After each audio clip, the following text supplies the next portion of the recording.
Muy buenos días y bienvenidos un día más a este momento con Dios. En el libro de Segundo de Reyes, capítulo 23 y versículo 25, dice: No hubo otro rey antes de él que se convirtiese a Jehová de todo su corazón, de toda su alma y de todas sus fuerzas, conforme a toda la ley de Moisés, ni después de él nació otro igual. Está hablando de Josías, del rey Josías.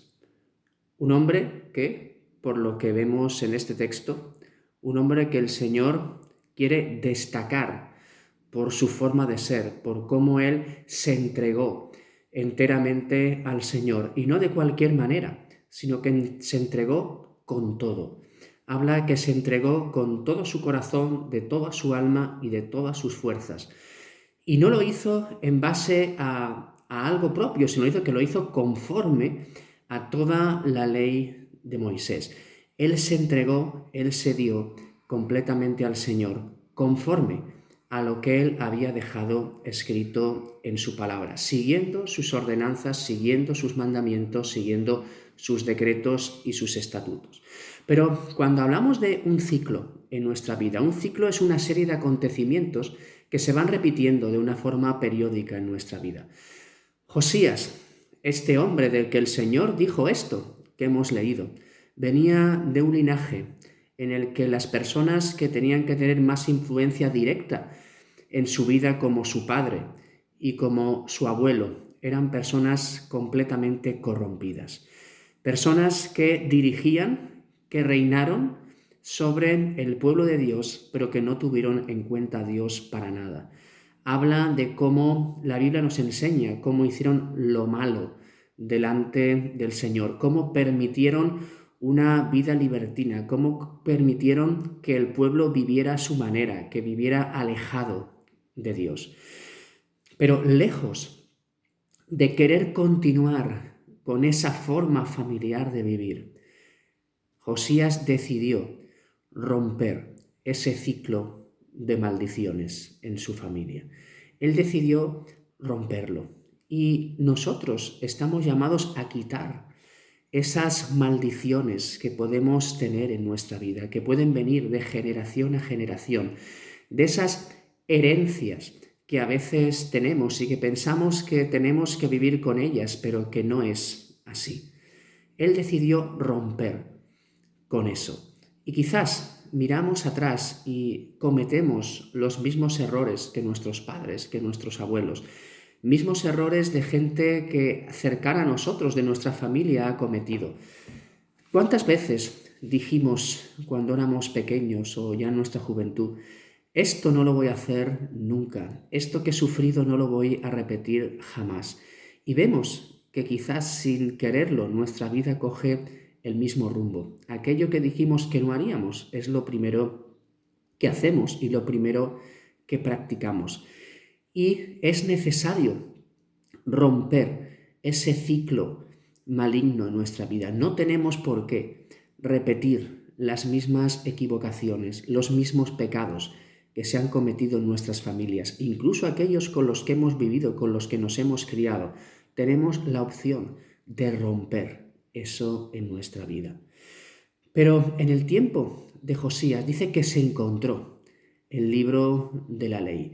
Se encontró, fue llevado a Josías y primeramente él lo escuchó.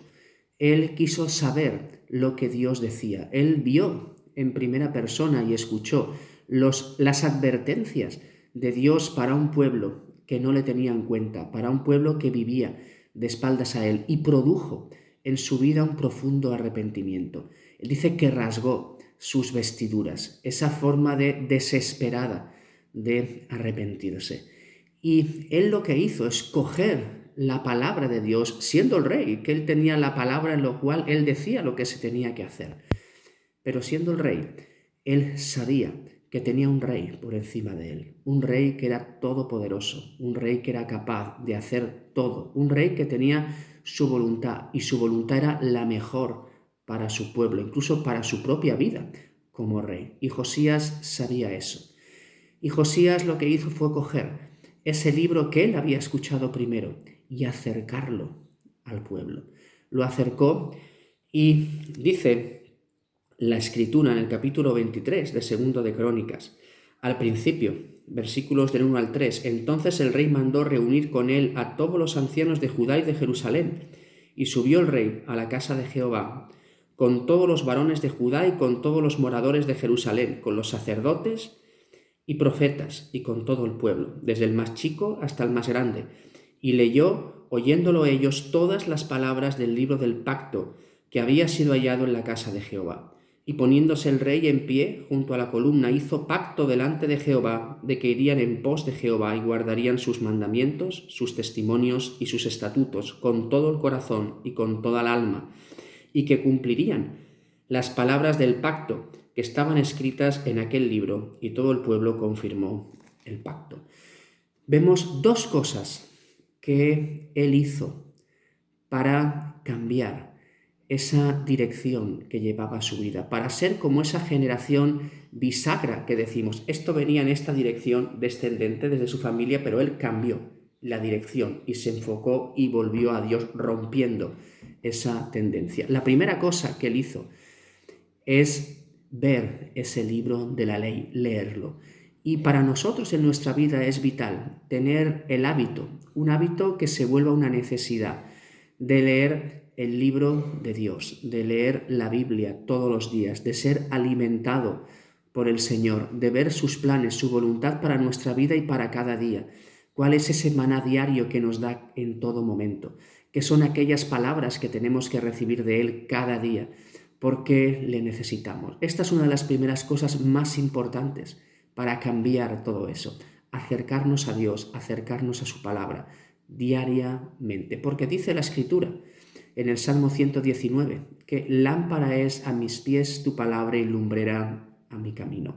Esa imagen de cuando se iba por los caminos oscuros en ese tiempo que no había absolutamente ninguna luz, esa lámpara que ilumina tu andar. Y el andar en la palabra de Dios es un sinónimo de nuestra vida, que ilumina, que alumbra, que nos muestra el camino por el que debemos de andar. Y eso necesitamos a diario, acercarnos a su palabra. Pero también lo que hizo él fue comprometerse con el Señor, obedecer al Señor.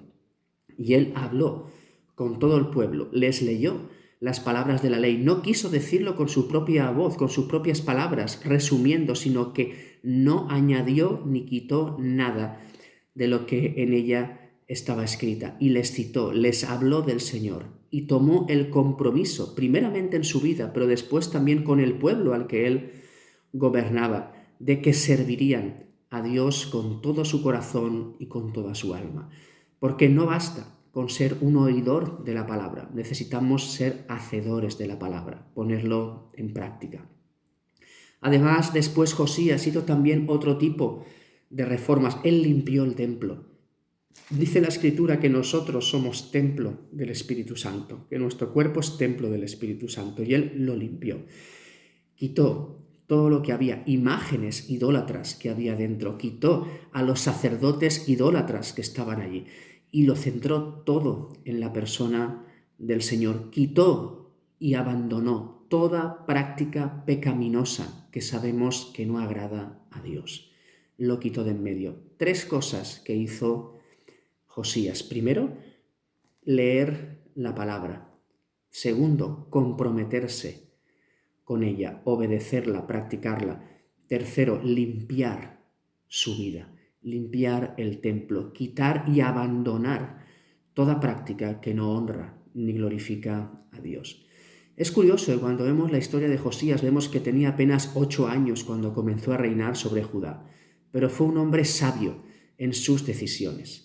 Y Dios en este día nos desafía a empezar una nueva etapa en nuestra vida. No tenemos que conformarnos con el soy así, esto viene de mi familia, somos así, es nuestro carácter, es mi herencia, no puedo hacer nada más. Él mostró que por mucho que viniera de malos ejemplos podía cambiar y transformar su vida, puesta en manos del Señor. Tenemos que dejar de cometer los mismos errores siempre que nos llevan a la destrucción. Tenemos que decidir cambiar, leer su palabra, abandonar los pecados, porque no es porque tu padre o tu madre o tus abuelos hayan sido de una determinada manera que tú tienes que ser lo mismo. En cambio, nosotros tenemos que dejar todo eso. Tenemos que marcar una diferencia y empezar un nuevo camino, una nueva tendencia para nuestra vida y para nuestra familia. No importa si en tu vida todos son vencedores o han fracasado. Tú no estás condenado a hacer lo mismo. Tú no estás condenado a fracasar porque otros lo han hecho. Dice el Señor que en su palabra, que en Él, en Cristo, somos más que vencedores. Entonces es tiempo de entregar realmente nuestra vida al Señor, todas las áreas de nuestra vida, y dejar que Cristo actúe en ella y dejarle que Él cambie, transforme nuestra vida, cambie y transforme nuestra historia. 3 pasos. Vida centrada en la palabra. Leer la palabra diariamente, constantemente. Comprometernos con Dios, a obedecerle, a cumplir su palabra, a abandonar todo pecado y práctica que a Él no le agrade. Y en tercer lugar, limpiar nuestra vida, sacar de ella aquello que estorba, dejar que el Señor entre, limpie, y a partir de ahí entregarnos, servirle y adorarle con una vida recta y limpia delante del Señor. Eso nos va a ayudar a que realmente el Señor escriba la historia que quiere escribir en cada uno de nosotros. Señor, te damos gracias por tu palabra, gracias por el ejemplo de este hombre, de Josías, gracias por ver cómo él decidió, tomó esa decisión con todo su corazón, con toda su alma, con todas sus fuerzas, de servirte, y no de servirte de cualquier manera, sino de servirte conforme a la ley que tú habías dado a Moisés. Él quiso obedecerte conforme a tu palabra, conforme a tu voluntad, conforme a tus mandamientos. Ayúdanos a coger este ejemplo, ayúdanos a practicarlo de esta manera y ayúdanos, Señor, a no conformarnos a porque hayamos vivido de una determinada manera, nos hayamos criado de una determinada manera, pensar que estamos condenados a repetir los mismos errores, sabiendo que en ti hay transformación de vida, que tú haces nuevas todas las cosas, que tú has escrito de nuevo nuestra historia. Gracias, Señor, por todo lo que tenemos en ti. Y Padre, ofrecemos este día en tus manos, pedimos de tu ayuda, de tu dirección. Y Padre, reconocemos un día más que separados de ti nada podemos hacer. Ayúdanos y dirígenos en este día. En el nombre de Jesús, que el Señor nos bendiga.